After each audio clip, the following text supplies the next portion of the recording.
Hoje nós vamos dar continuidade ao estudo do livro de Mateus. Hoje nós vamos estudar Mateus capítulo 2. Já pega a sua Bíblia, pega o seu material de estudo e vem comigo para mais este estudo precioso da palavra de Deus. Olha só, Mateus, ele descreve o que aconteceu com Jesus meses depois. Já Lucas descreve o que aconteceu com Jesus logo após o seu nascimento. Vamos fazer a leitura dos versos 1 e 2? Diz assim: E tendo nascido Jesus em Belém de Judeia, no tempo do rei Herodes, eis que uns magos vieram do Oriente a Jerusalém, dizendo: Onde está aquele que é nascido rei dos judeus? Porque vimos a sua estrela no Oriente e viemos a adorá-lo.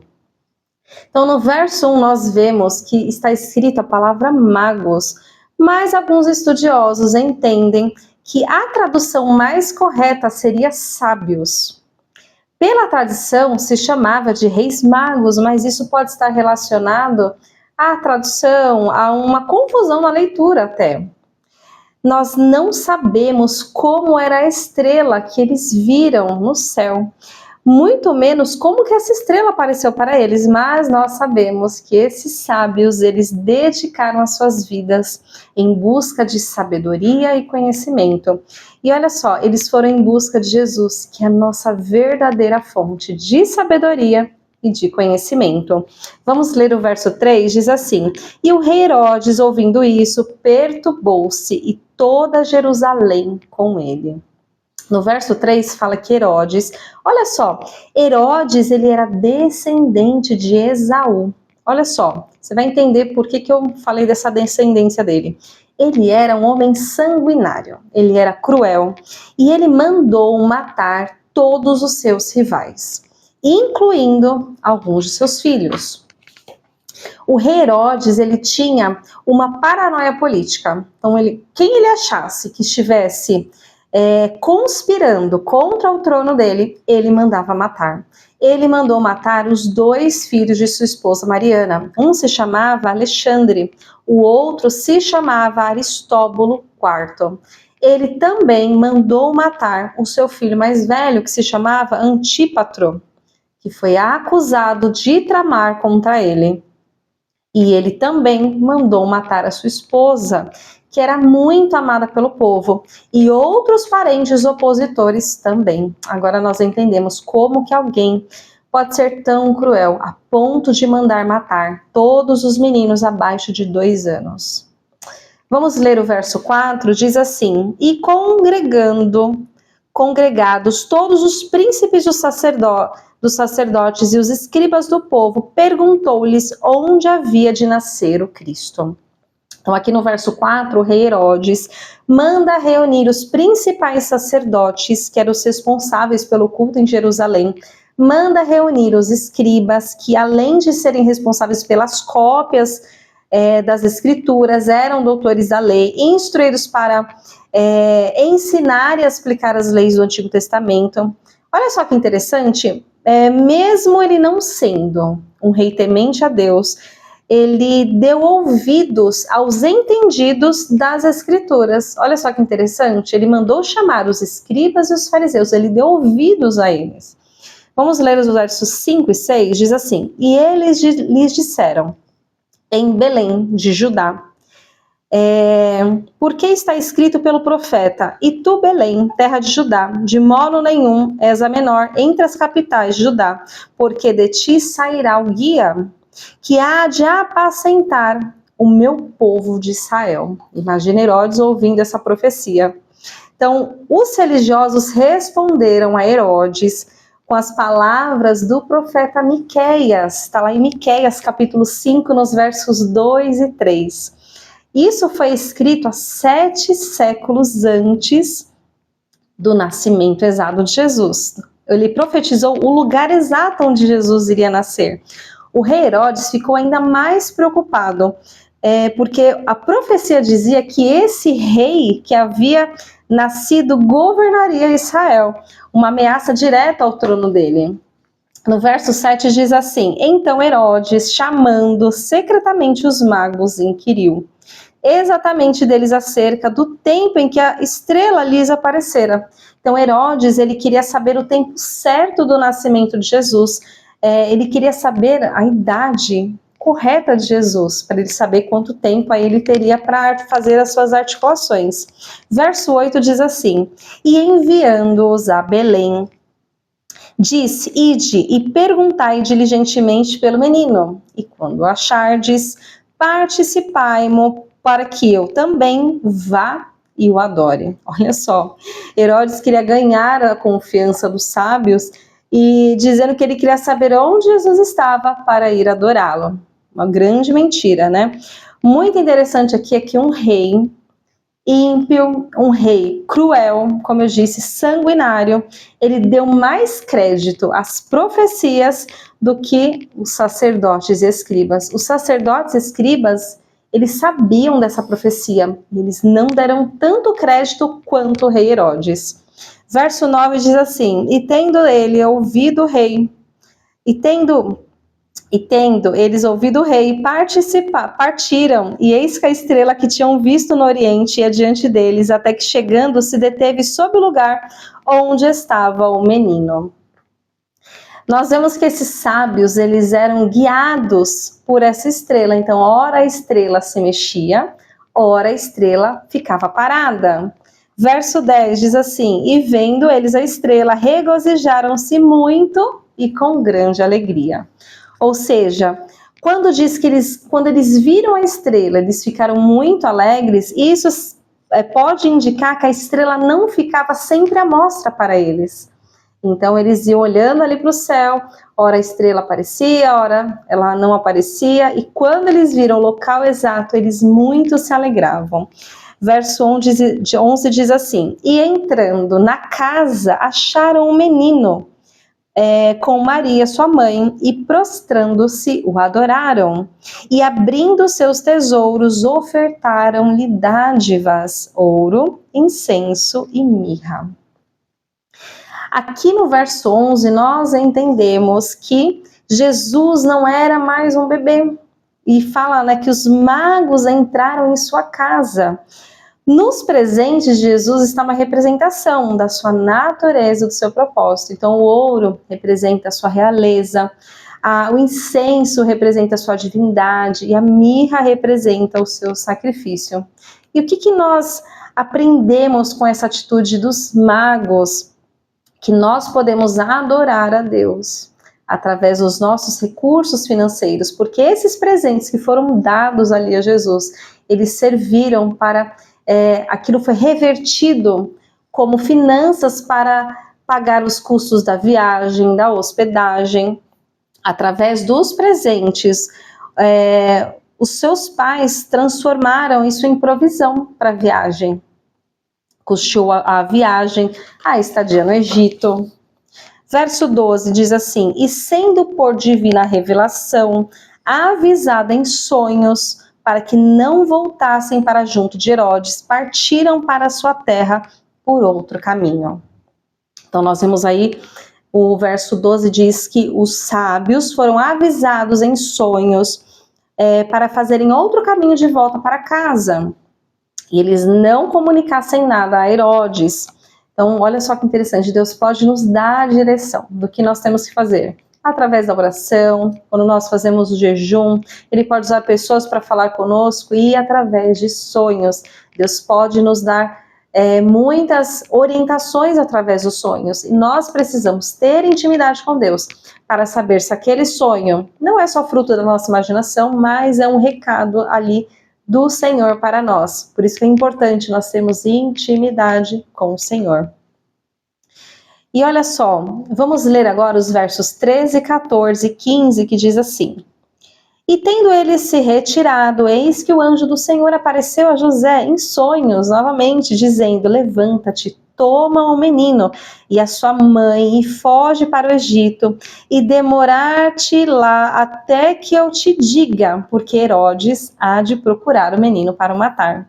E levantando-se ele, tomou o menino e sua mãe de noite e foi para o Egito, e esteve lá até a morte de Herodes, para que se cumprisse o que foi dito da parte do Senhor pelo profeta, que diz: do Egito chamei o meu filho. Olha que interessante. José, ele era muito obediente a Deus, e o anjo do Senhor sempre aparecia em sonhos para direcionar o que ele deveria fazer, e imediatamente ele obedecia aquilo que era falado no seu sonho. No verso 15 a gente vê o cumprimento do que o profeta Oséias falou: do Egito chamei o meu filho. Olha só, essa citação de Oséias, ela se referia ao tempo de Moisés, quando Deus os chamou para sair do Egito. Israel, para fugir da morte, também desceu para o Egito.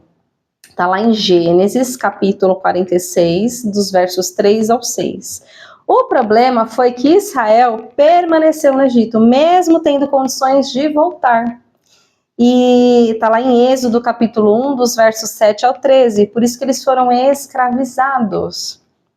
No verso 16 diz assim: então Herodes, vendo que tinha sido iludido pelos magos, irritou-se muito e mandou matar todos os meninos que havia em Belém, em todos os seus contornos de 2 anos para baixo, segundo o tempo que diligentemente inquiriu os magos. Então aqui no verso 16 nós vemos que Herodes, demonstrando mais uma vez a sua perversidade, mandou matar todos os meninos de 2 anos para baixo.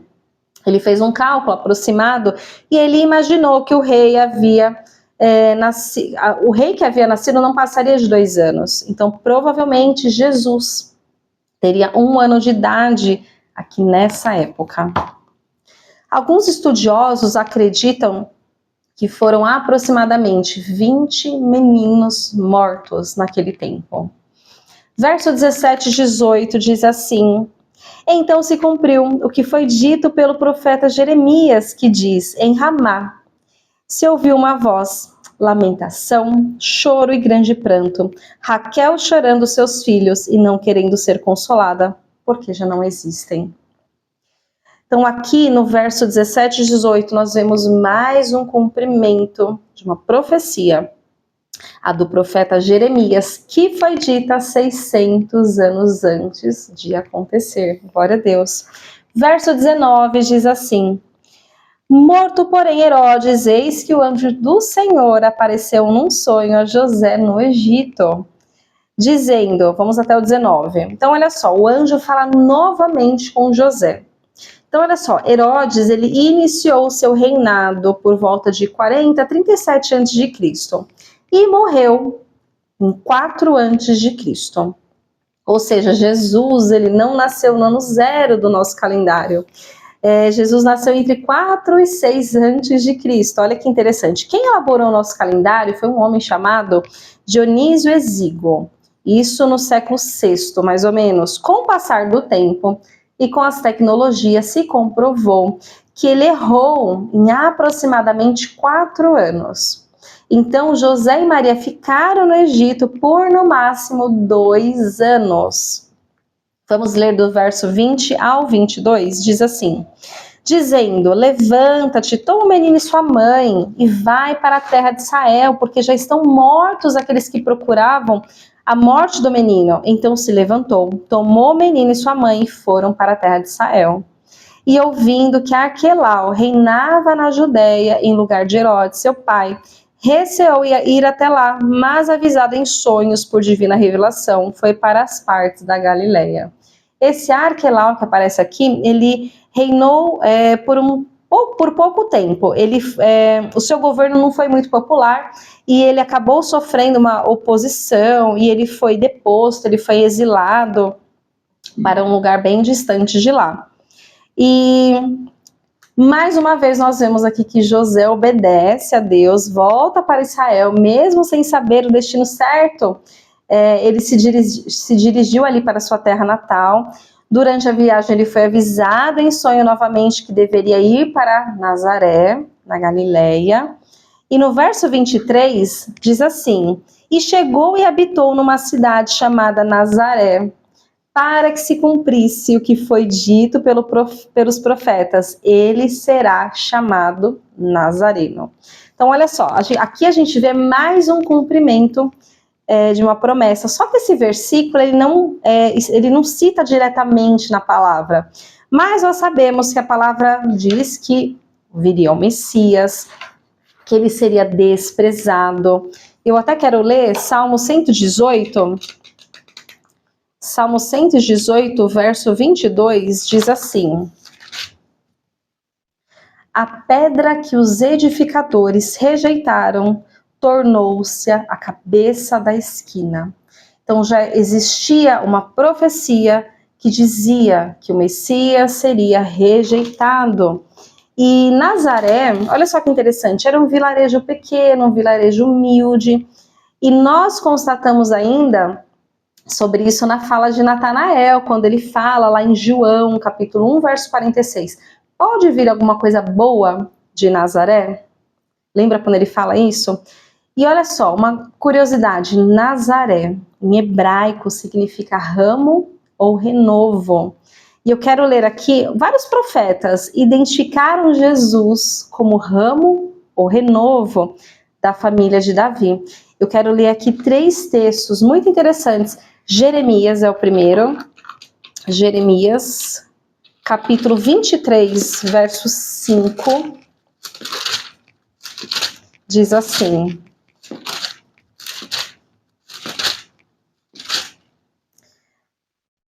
Jeremias capítulo 23, verso 5 diz assim: eis que vem dias, diz o Senhor, em que levantarei a Davi um renovo justo, e sendo rei reinará e agirá sabiamente, praticará o juízo e a justiça na terra. Eu quero ler também Zacarias capítulo 6, verso 12, que diz assim: Zacarias 6, 12 diz assim: e fala-lhe, dizendo, assim diz o Senhor dos exércitos, eis aqui o homem cujo o nome é renovo, ele brotará do seu lugar e edificará o templo do Senhor. E o último está lá em Isaías, Isaías capítulo 11, verso 1, diz assim: porque brotará um rebento do tronco de Jessé, e das suas raízes um renovo frutificará. Glória a Deus. O nascimento de Jesus mostra que Deus usou pessoas improváveis, lugares improváveis, situações, sinais improváveis, confundindo até os religiosos da época. E para encerrar, eu quero deixar aqui a leitura de 1 Coríntios, que tem tudo a ver com essa fala. 1 Coríntios capítulo 1, verso 27 e 28, diz assim, 27, 28 e 29, diz assim: mas Deus escolheu as coisas loucas deste mundo para confundir as sábias, e Deus escolheu as coisas fracas deste mundo para confundir as fortes, e Deus escolheu as coisas vis deste mundo, e as desprezíveis e as que não são, para aniquilar as que são, para que nenhuma carne se glorie perante ele. E esse é o agir de Deus nas nossas vidas. Glória a Deus. Que tremendo esse capítulo. Quantas informações nós aprendemos sobre a história de Jesus, o nascimento, os magos. Glória a Deus. Eu quero pedir para você não deixar de curtir esse estudo, para você compartilhar ele com mais uma pessoa. Se você ainda não se inscreveu aqui, se inscreve. Quero deixar novamente uma leitura aqui da Bíblia, nova tradução na linguagem de hoje. Eu vou deixar o link aqui no canal. É uma leitura muito simples para você entender sobre a palavra. E quero agradecer por você ter assistido até aqui. Fiquem com Deus e até o próximo estudo.